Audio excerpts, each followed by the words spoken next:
ammo bo'z ham Xudodan umidini qat'a qilmadi.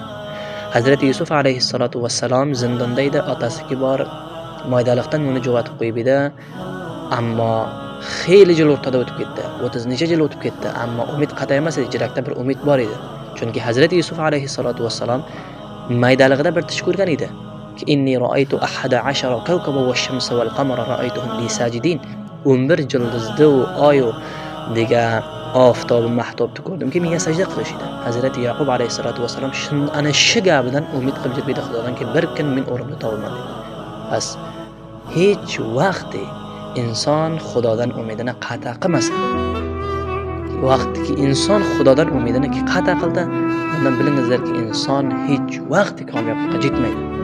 Har vaqtiki insonning jiragida, insonning qalbida Xudodan umidi bo'lsa, Xudodan bor bir narsani tilagan, undan so'ng intizor qiladiki, Xudodan kaypalangan nasib qila umidi bor, bu inson bir marhalaga yetadi. Umid Xudodan bir katta bir narsa, xususan Allohni